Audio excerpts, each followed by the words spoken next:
We're joined now by Dr. Gerald Evans in Kingston, Ontario. He is an infectious diseases specialist at Kingston Health Sciences Centre. So, Dr. Evans, welcome to the show. Thank you so much for your time today.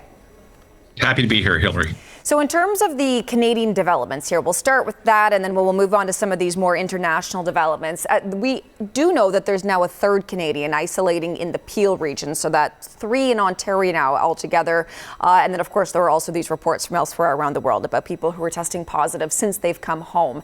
How concerned are you right now about all of these little developments that we're hearing about since some of these passengers started to disembark? Well, I'd have to say I'm not concerned at all. I think the authorities, the public health authorities who are managing the repatriation and then the quarantining of these individuals, everything's being done very, very carefully and thoughtfully.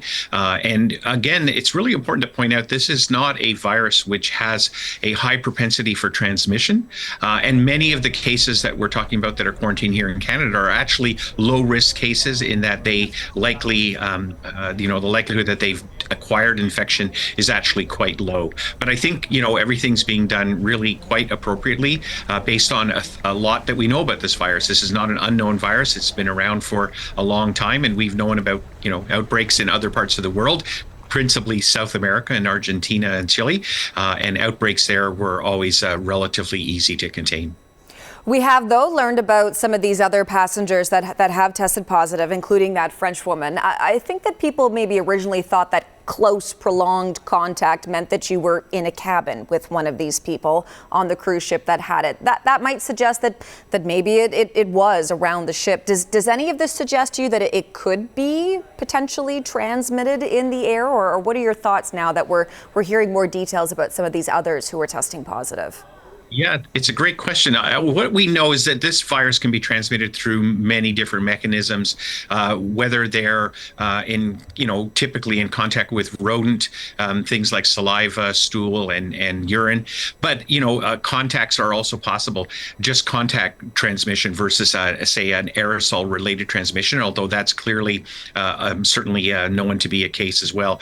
I think the real thing for people to understand, a cruise ship, even if you're not in the same cabin with a person, the amount of contact that any one passenger or crew member has with all the other people that are on that ship is actually quite extensive. And, contact map tracing of somebody on a cruise ship the size of the one that is in question here, the amount of contact that anyone would have with any other person on that ship is actually quite extensive. And that's really why, an event like this is happening in that environment. Cruise ships, especially smaller ones like this, where there's lots of contact, there's an opportunity for transmission.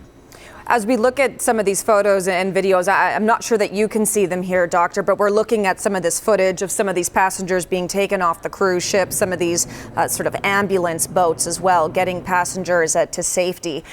Given what you've seen so far of the procedures around getting people off of the ship, do you think that things have been handled well by the relevant authorities? Is this the sort of thing you'd like to see, people in full PPE as they're getting off these ships? Well, certainly the individuals who are coming in contact with the people coming off the ships are appropriately garbed for all of the potential modes of transmission.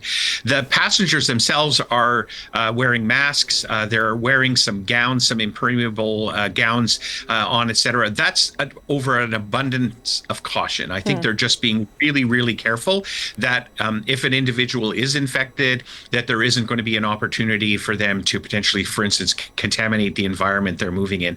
So I think everything's been done properly. They're being taken off in small groups. They're being kept together in transport, both from the shoreline after they've disembarked out to an airport where they're then put onto a plane. So all of that is really being done, again, really carefully and with the precautionary principle in place, which is to make sure that you're doing everything you possibly can to avert any potential for transmission. Okay, now when it comes to these self-isolation periods, we're hearing different things from different countries and even different provinces as well. Ontario has talked about 45 days from the time these passengers came home. BC at this point, for those 4 Canadians who had been on board, 21 days.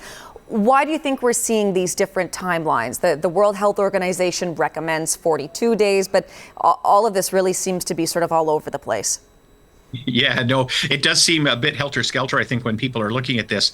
So a lot of it depends on where was the last potential contact that would result in a transmission risk occurring. And if you date that back into, say, April or even early-ish May, then in fact, that may be a shorter period of time than if you were to say, okay, look, we're just going to say, while you were on the ship and you just came off yesterday, we're going to start counting forward then. And so that results in different estimations of how long a patient should be or person should be quarantined based on their transmission risk. The other issue here is that in many ways, although they're being quarantined for perhaps shorter periods in some places, in some provinces, they are undergoing a very careful self-monitoring once they're out of that quarantine. And again, that is going to actually extend the period of time that they're monitored. All of these individuals are going to be monitored out to a period of about 8 weeks in total, whether part of it is in quarantine and part of it is monitoring afterwards. And that's really just, again, to be cautious. The other thing to remember is that although it can be as long as 8 weeks with this particular Andes virus, in fact, the majority of individuals, if they've gotten infection and it's now resulting in illness, they're going to actually present likely within about a 4 or maybe at most 5 week period. Only a small number go way out to that longer period of time that's been mentioned in most of the discussions around this particular virus. So that's why I think you're seeing a little bit of this, what looks like a bit of a mishmash of how long the quarantines are happening. Okay, and just finally here, Dr. Evans, don't have a ton of time, but I want to ask you about this American who the Americans are saying has tested positive with mild, sort of a mild positive is how they've described this. Doesn't have symptoms, though. The Spanish say that they're not recognizing that as a positive test. Their own testing did not show that. What are we to make of that? That has to do with the development of new tests. When we get a virus like this and now we really ramp things up, we may be able to develop tests that are much more sensitive at picking a very small amount of virus being shed from the patient. And again, you can see that happening in places like the United States and Canada and other countries. So that may be related to what we call the sensitivity of the test, being able to pick up very small amounts. Most patients with this virus do not transmit a lot of virus that's detectable until they're actually symptomatic. So I think that's where things are a little bit different and how different countries might interpret it. Dr. Evans, great to have you on. Thank you so much for all of this, sir. We do appreciate it.